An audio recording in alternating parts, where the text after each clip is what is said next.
Seigneur, j'incline mon être et entre en moi-même pour me présenter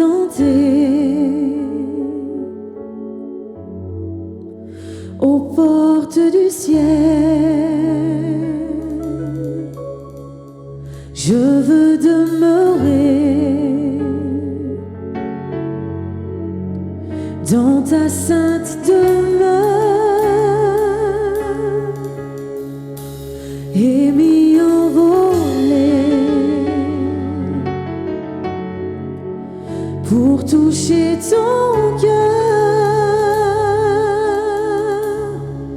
J'ai tant besoin de toi, tant besoin de tes bras.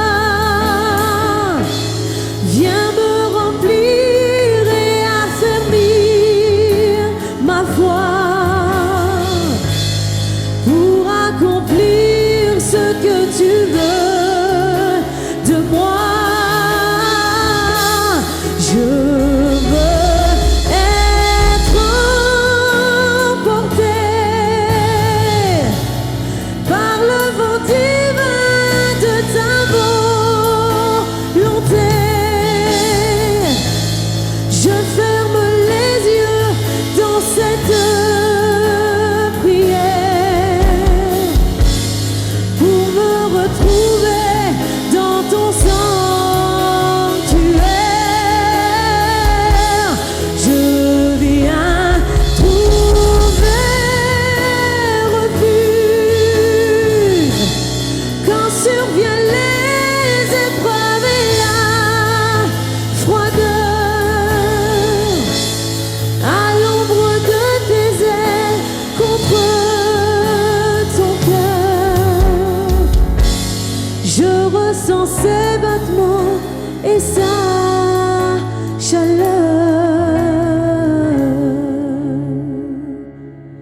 Dans un faible soupir, je te fais parvenir mon cœur et son besoin de ressentir ta main.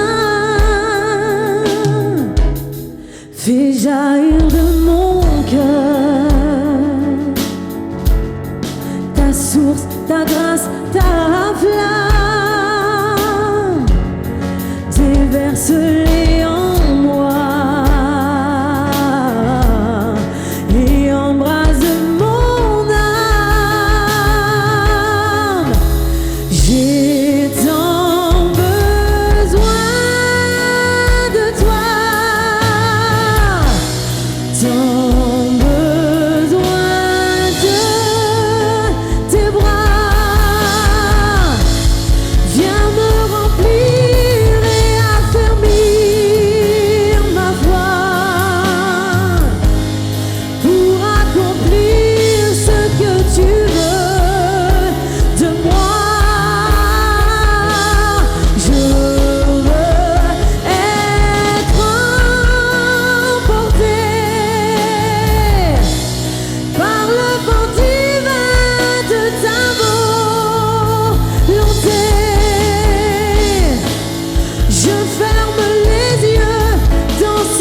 Salut la famille, c'est votre frère Chris qui vous parle. J'espère que vous allez bien, que vous avez passé une bonne semaine. Ce soir, nous allons voir avec le pasteur David Salan pourquoi la souffrance. Une bonne question à se poser. Restez bien assis. Je vous donne un conseil. Ouvrez vos cœurs, ouvrez vos oreilles. Il y a un message pour vous. Que Dieu vous bénisse. Bienvenue à toutes et à tous sur notre chaîne Tout est possible TV. On est heureux de vous accueillir aujourd'hui et de partager la parole de Dieu. C'est vraiment toujours une joie de le faire et d'échanger avec beaucoup de personnes à travers la francophonie. J'aimerais aujourd'hui vous parler d'un thème, d'un sujet particulièrement qui est parfois très mal compris dans les Écritures et principalement dans l'Église. Et ce sujet, comme il est annoncé en titre, s'appelle la souffrance. Et j'aimerais peut-être poser une question. Est-ce que la souffrance, est-ce que le fait de souffrir est-il biblique? Alors je sais, c'est une question qui peut être intéressante et qui peut paraître farfelue. Voyez-vous, on nous pose souvent cette question et beaucoup de personnes peuvent venir des fois vers de nombreux ministères. Et la question est la suivante. Je suis chrétien, j'ai donné ma vie à Dieu, je crois en Jésus, je crois dans les promesses de la Bible et pourtant je souffre. Et d'ailleurs, depuis que je suis à Jésus, depuis que je suis au Seigneur, eh bien, je n'ai principalement que des problèmes. En fait, cette réflexion, elle vient assez régulièrement et on nous pose souvent cette question. Et parfois, nous sommes confrontés à différentes sortes de souffrances. Voyez-vous, la souffrance, elle peut se manifester de manière physique. Combien de personnes sont malades, combien de personnes qui m'écoutent peut-être aujourd'hui sont à l'hôpital, ou peut-être vivent dans des situations qui sont très compliquées. La souffrance, ça peut être une souffrance morale. Peut-être que dans ton foyer, il y a des difficultés. Ça peut être une souffrance émotionnelle, psychologique. Voyez-vous, toutes les souffrances que nous pouvons avoir sont tous importantes. Alors, est-ce que le fait de venir à l'Évangile, de venir à Jésus, va-t-il m'épargner une vie sans souffrance? Je crois que c'est une question assez intéressante, voyez-vous. Il y a dans le corps de Christ aujourd'hui cette incompréhension à ce sujet, en raison d'une ignorance, je pense, sur le fait que le thème de la souffrance est parfois et même trop souvent occulté.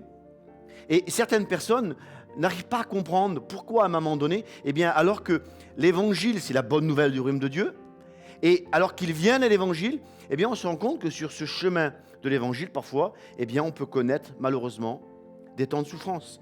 L'apôtre Paul pouvait dire dans le livre des Actes, au chapitre 20 et verset 27, « Je vous ai annoncé tout le conseil de Dieu sans rien cacher. » En fait, on doit annoncer tout le conseil de Dieu sans rien cacher.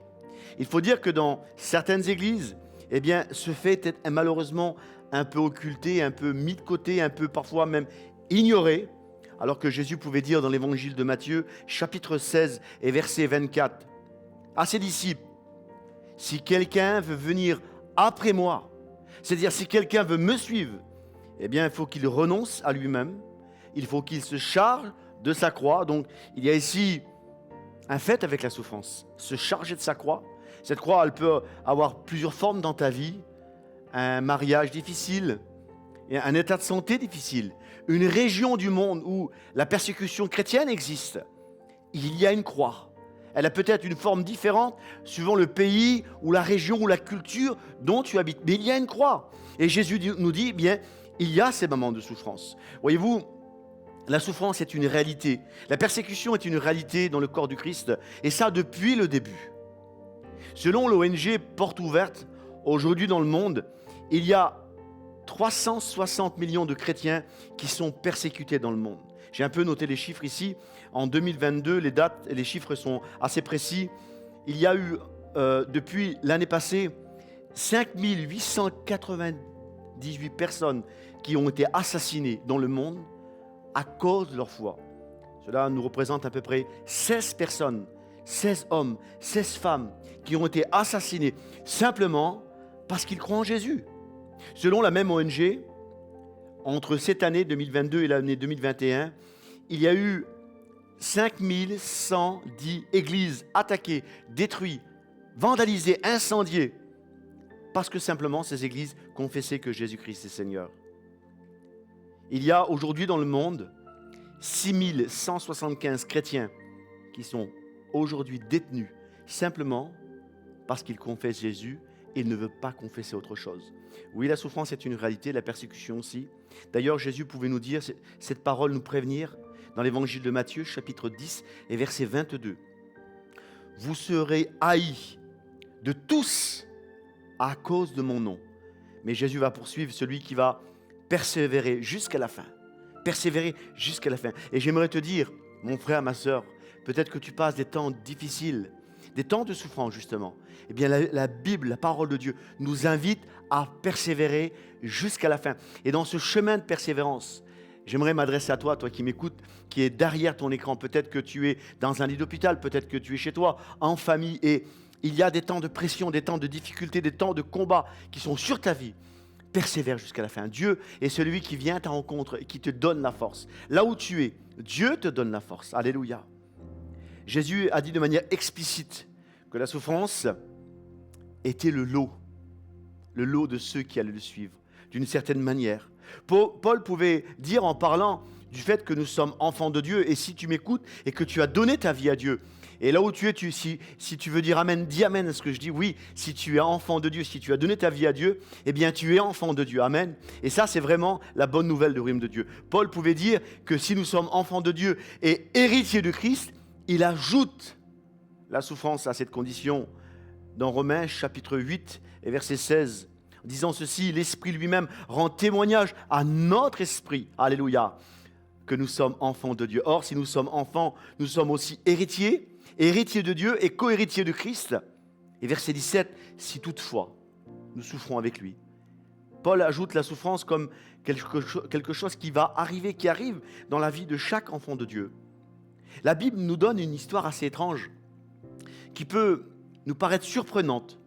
Dans le livre des Actes des Apôtres, la Bible dit que les apôtres, après avoir annoncé l'évangile, ils vont se faire arrêter par des hommes religieux. On va les frapper, on va les battre. Et on va même leur dire, on vous interdit de parler de Jésus. Et la Bible dit ceci dans le livre des Actes des Apôtres, chapitre 5 et verset 41. Les apôtres se retirèrent de devant le Sanhédrin, donc devant ce tribunal. Et notez bien ceci, joyeux d'avoir été jugés, dignes de subir des outrages pour le nom de Jésus. Avez-vous entendu cela? Avez-vous entendu cela? Joyeux de recevoir des outrages pour le nom de Jésus. En fait, il y a ici une persécution et les apôtres, plutôt qu'être dans l'abattement, plutôt qu'être dans la tristesse, estiment que c'est pour eux un honneur. Voyez-vous, quelles que soient les souffrances qu'on peut traverser, quelles que soient les persécutions qu'un homme, une femme peut vivre, il y a une paix, il y a une vie, il y a une consolation véritable en Dieu et une vraie satisfaction d'appartenir à Jésus. Tu passes des temps de souffrance et peut-être que tu n'as pas encore donné ta vie à Dieu. Peut-être que ta vie n'est pas complètement à Jésus. Confie-toi en lui de tout ton cœur, là où tu es. Alléluia. Et cette paix de Dieu remplira ton cœur. Amen. Alléluia. Là où tu es, tu peux dire Amen. Paul poursuit en donnant un conseil à son étudiant, à son disciple, à son stagiaire, si on pourrait dire, Timothée. Dans le deuxième épître à Timothée, chapitre 1er et verset 8, Paul va dire ceci, « N'aie pas honte du témoignage à rendre de notre Seigneur Jésus-Christ, ni de moi, son prisonnier. » Mais il va poursuivre en disant, « Souffre avec moi. » C'est une invitation, il semblerait quelque part, une invitation à souffrir. Mais je ne comprends pas l'évangile, c'est une invitation à vivre la vie abondante. Et là, Paul dit à celui qu'il est en train de former au ministère, souffre avec moi. Il semblerait qu'il y a comme une incohérence. Est-ce que l'évangile, est-ce qu'on doit souffrir pour être béni? Est-ce qu'on doit souffrir pour avoir la vie éternelle? Absolument pas. C'est ce que nous allons voir ensemble. Mais Paul invite son disciple, Timothée, à ne pas avoir honte. Et surtout, il l'invite à rendre un témoignage authentique, même au milieu de la souffrance. Parce que voyez-vous, là où le témoignage dans ta vie sera éclatant, c'est lorsqu'au milieu des épreuves, au milieu de la souffrance, au milieu du tourment, la gloire de Dieu resplendit sur ta vie. Paul dit ceci, souffre avec moi. Voyez-vous, on peut souffrir pour des choses dans la vie qui sont complètement injustes, mais lorsque nous souffrons à cause de la cause de Christ, alors il y a un témoignage de sa gloire. L'apôtre Pierre qui va comprendre les mêmes principes, les mêmes raisons, va poursuivre en écrivant ceci dans l'épître de Pierre, première épître de Pierre, chapitre 2, verset 19. Car c'est par grâce, c'est une grâce de supporter les afflictions par motif de conscience envers Dieu, quand on souffre injustement. Il va poursuivre. En effet, quelle gloire y a-t-il à supporter les mauvais traitements pour avoir commis des fautes? Mais si vous supportez les souffrances lorsque vous faites ce qui est bien, c'est une grâce devant Dieu. L'apôtre Pierre est un homme également qui a connu la souffrance. Et il considérait que cette souffrance, en fait, était un témoignage. En fait, il y a une réalité derrière ça. Il y a une école, il y a une formation. Il y a quelque chose que Dieu aimerait créer en toi.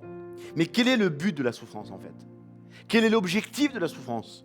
Souvent, on nous pose cette question. Pourquoi je souffre? Et quand on lit les Écritures, on s'aperçoit qu'il y a des hommes et des femmes qui ont souffert. Par exemple, il y a ce personnage, peut-être que tu connais ou tu ne connais pas, Job.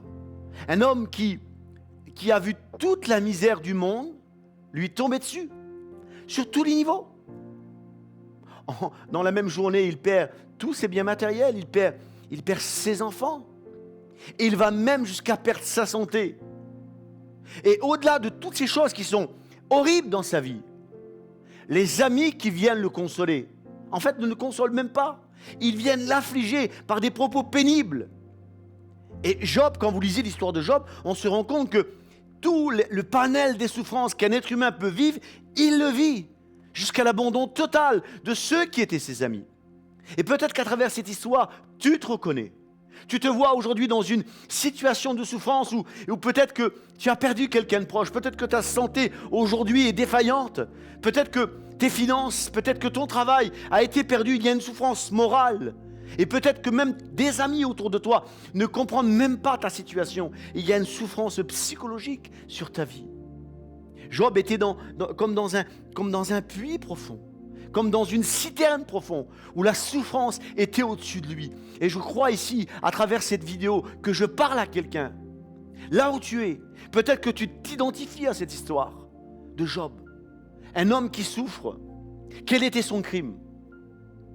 Était-il plus pécheur ou moins pécheur que les autres hommes de la terre? Absolument pas.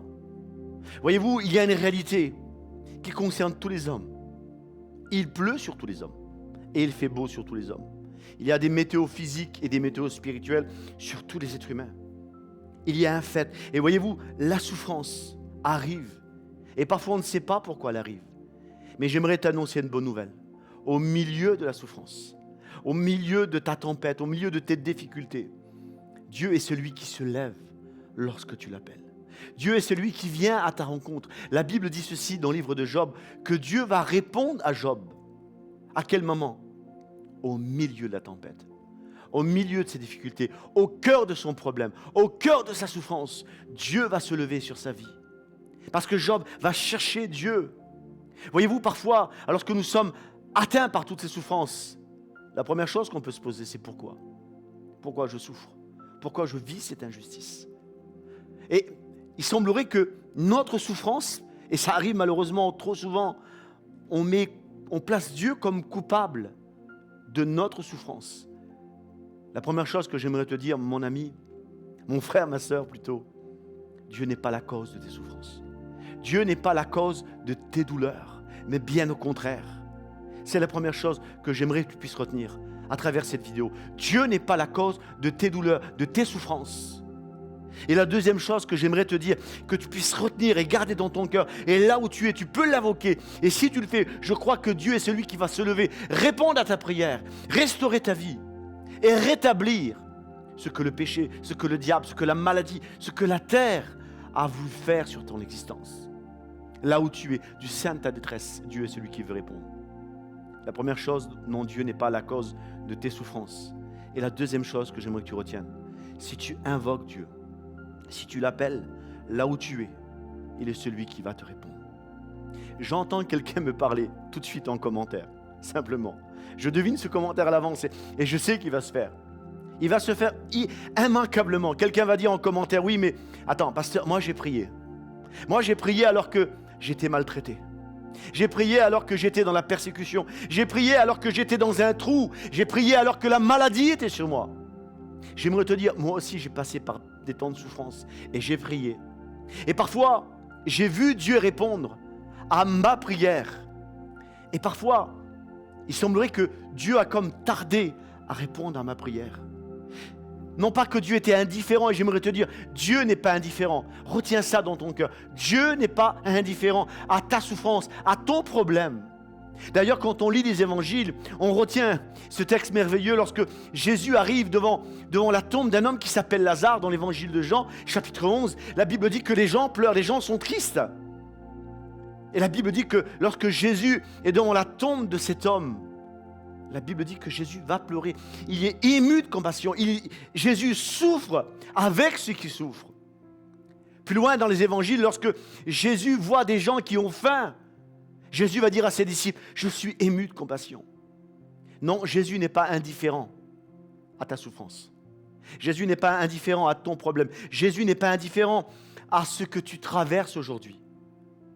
J'aimerais te dire sur cette parole, la souffrance que nous pouvons traverser pour un temps, la souffrance que nous avons est le témoignage de notre faiblesse, de nos limites. Mais elle veut devenir aujourd'hui, et crois-le par la foi, elle veut devenir aujourd'hui la démonstration de la puissance de Dieu dans ta vie pour te restaurer, pour te guérir, pour te rétablir, pour t'amener là où Dieu veut t'amener. Crois-le. Et si tu crois cette parole là où tu es, commence à dire Amen. Commence à saisir cette parole. Oui, la souffrance que je passe aujourd'hui est le témoignage de ma faiblesse, de mes limites, mais la démonstration que Dieu va se lever dans ta vie, si tu l'appelles là où tu es. L'apôtre Paul, qui connaissait bien la souffrance, mais au-delà de la souffrance, connaissait Jésus. Paul était était un homme qui avait une relation profonde avec Jésus. Paul, un jour, va connaître un moment de difficulté, un moment personnel dans son propre corps, dans sa propre chair, alors que lui-même a été le témoin de nombreux miracles, de nombreuses guérisons. Et voyez-vous, cela m'amène à une réflexion. Et j'ai déjà vécu ça, moi, personnellement, où j'ai pu prier pour des gens et voir la gloire de Dieu se lever de manière extraordinaire. Prier pour des malades et voir ces mêmes malades complètement rétablis, parce que nous croyons que Dieu guérit, et Dieu n'a pas changé. Et lorsque ça m'arrivait de prier pour moi, ne pas voir Dieu agir tout de suite, ou même pas du tout. Et des fois, il y a comme une incompréhension. Il y a comme quelque chose que je ne comprends pas, mais qui m'amène à découvrir qui est Dieu véritablement dans ma vie. Et Paul a connu ce temps, où lui-même avait besoin d'une guérison, d'une restauration. Alors il va prier, il va s'adresser à Dieu, demandant à Dieu de le guérir, demandant à Dieu de le rétablir.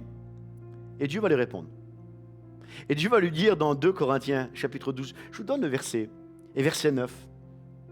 Paul est en souffrance personnellement. Et Dieu va lui dire, ma grâce te suffit, car ma puissance, sa puissance à lui, alléluia. Et j'aimerais déclarer sur ta vie, au nom de Jésus, sa grâce te suffit, car sa puissance à lui, elle s'accomplit dans ta faiblesse, elle s'accomplit dans ta souffrance, elle s'accomplit dans tes limites, elle s'accomplit dans tes incapacités, dans ton infirmité, alors que tout est limité, alors que tout est fermé, que tout est cloisonné. La puissance de Dieu, elle s'accomplit, alléluia, dans ta vie.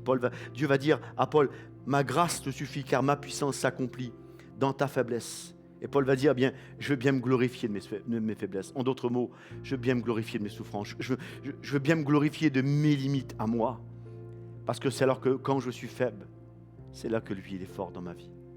Laisse Dieu être fort dans ta vie. Laisse Dieu être celui qui va te restaurer, qui va te bénir, qui va t'amener quelque part. Paul avait compris que cette souffrance n'était que temporaire, était quelque part comme une école. Que Dieu n'a pas voulu forcément. Que Dieu n'a pas voulu, mais avec lequel Dieu se sert. Voyez-vous, il y a des problèmes dans ta vie qui arrivent, j'aimerais être très clair. Dieu ne veut pas que tu souffres. Dieu ne veut pas que tu sois dans le problème. D'ailleurs, Jésus a dit, on va le voir ensemble, il veut que ses brebis aient la vie. Jésus est venu pour que tu aies la vie, pas pour que tu souffres. Mais la vie que nous subissons sur la terre amène des souffrances, amène des problèmes, amène son lot de combats, de luttes sur ton existence. Et Dieu compose, écoute-moi mon ami, Dieu compose avec ta souffrance. Dieu compose avec ton épreuve, avec ta persécution. avec les tragédies de ton existence. Dieu compose et Dieu se sert de ces problèmes que la vie t'envoie pour se glorifier. Un peu comme un passage qui fait qu'on va être au creux de la vague pour un temps, pour remonter vers la gloire. Dieu compose avec ta souffrance pour te restaurer, pour affermir dans ta vie son témoignage et sa gloire. Alors, est-ce que je dois souffrir? Est-ce que c'est un impératif dans ma vie? Et d'ailleurs, est-ce que je dois souffrir pour aller au ciel? C'est un genre de doctrine que j'ai déjà écouté dans le passé. Est-ce que je dois mener une vie de souffrance et est-ce que c'est l'impératif qui m'ouvre le ciel? Absolument pas. Écoute-moi, absolument pas. Tu n'as pas besoin de souffrir pour aller au ciel. Tu n'as pas besoin de souffrir pour recevoir ce que Jésus a à t'offrir. Absolument pas. D'ailleurs, le chemin de notre salut, le chemin de ton salut, le chemin de ton éternité, le chemin de ta bénédiction a été marqué par la souffrance d'un homme. D'un homme, pas de deux hommes, d'un homme. Jésus. Jésus a souffert. Lui, il a souffert pour que tu puisses être consolé, pour que tu puisses vivre cette vie abondante, pour que tu puisses rentrer dans ce qu'il a pour toi. La Bible dit ceci, Hébreux, chapitre 5 et verset 8. Il a appris, il parle ici de Jésus, il a appris, bien qu'il fût le Fils, l'obéissance par les choses qu'il a souffert. Jésus a souffert. Jésus a connu la souffrance. Jésus a connu la honte. Jésus a connu l'abandon. Jésus a connu la persécution. Jésus a connu la pression, le fardeau. Il n'y a pas d'autre moyen, il n'y a pas eu d'autre moyen pour que le monde puisse rentrer dans la présence de Dieu. Il a fallu que le Fils de Dieu souffre. La souffrance a été l'impératif qui s'est abattu sur Jésus pour restaurer ta vie, pour guérir ton corps malade, pour bénir ton foyer, pour te sortir du trou dans lequel tu es. Et je suis conscient qu'à travers cette vidéo, à travers cette émission, on est conscient que nous parlons à quelqu'un aujourd'hui. Oui, Dieu veut te restaurer. Et j'aimerais te dire ceci, mon frère, ma sœur, la souffrance dans ta vie n'est pas une finalité. La souffrance n'est pas l'objectif de ton existence. La souffrance n'est pas le lieu où Dieu veut que tu résides. Absolument pas. Jésus a dit cette parole dans l'évangile de Jean, chapitre 10 et verset 10. S'il y a bien un texte que tu dois souligner, c'est celui-ci. Jésus a dit, je veux que mes brebis aient la vie. Et si tu as donné ta vie à Jésus, eh bien, tu fais partie de ces brebis. Je veux que mes brebis aient la vie et je veux qu'elle l'ait avec abondance. Qu'est-ce que ça veut dire? Ça veut dire que même dans la souffrance, même dans la maladie, même dans la persécution, même dans les difficultés, même dans la prison peut-être. Quelqu'un m'écoute ici, peut-être que tu es en prison. Peut-être que vraiment il y a des temps difficiles. Eh bien, j'aimerais te dire que la vie abondante et la grâce de Dieu, Dieu veut la manifester alors que tu es dans la souffrance. Peut-être que tu es dans un lit d'hôpital et ton corps te fait mal. Ou peut-être même pire, quelqu'un que tu aimes, quelqu'un qui t'est cher, un ami, un proche, un enfant, est dans un lit d'hôpital. Et cette souffrance, pour toi, est d'autant plus difficile parce que ce n'est pas dans ton propre corps, mais c'est dans ton âme de voir quelqu'un que tu aimes, plus que tout souffrir. Dieu veut amener la vie. Dieu veut restaurer ta vie. Dieu est celui qui veut te consoler. Non, la souffrance n'est pas une finalité. La souffrance n'est qu'un lieu de transition dans ta vie, dans lequel Dieu veut te faire sortir pour t'amener dans la gloire. L'apôtre Paul je vais terminer avec lui, l'apôtre Paul qui est un homme qui a connu la souffrance, mais qui connaît particulièrement Jésus. Vous pouvez écrire dans l'Épître aux Romains, chapitre 8 et verset 18. Parlant de ses souffrances, parlant de ses combats, parlant de ses luttes, il va dire « j'estime ». C'est son estimation à lui. Mais c'est son estimation basée sur ce qu'il a vécu avec Jésus. Vois-tu, si tu commences à vivre quelque chose avec Jésus, si tu commences à rentrer dans cette relation avec lui, ton estimation de la souffrance, ton estimation du problème, eh bien, se fera par rapport aux Écritures. Et Paul va dire, j'estime que les souffrances, il parle ici de ces souffrances et les souffrances que l'Église peut traverser. Il dit, j'estime que les souffrances du temps présent ne peut pas être comparé à la gloire à venir. Mais on pourrait dire à Paul, mais Paul, tu n'es pas à ma place aujourd'hui. Tu n'es pas à ma place dans mon lit d'hôpital. Tu n'es pas à ma place dans mon foyer qui ne fonctionne pas, avec un mari ou une femme donc ça ne va pas, avec des enfants qui sont perdus. Tu n'es pas à ma place dans ma souffrance. Quand nous voyons la vie de Paul et ses souffrances, les coups qu'il a pris, l'abandon, les souffrances physiques, morales, psychologiques qu'il a vécues lui-même, lorsqu'il parlait de souffrance, il savait de quoi il parlait. Mais lorsqu'il compare sa souffrance, lorsqu'il compare ce qu'il peut vivre pour un temps, c'est qu'un temps, à la vie abondante qui circule en lui, à la vie abondante que Dieu t'appelle à vivre, il a dit, j'estime que ces souffrances du temps présent ne sont pas grand-chose.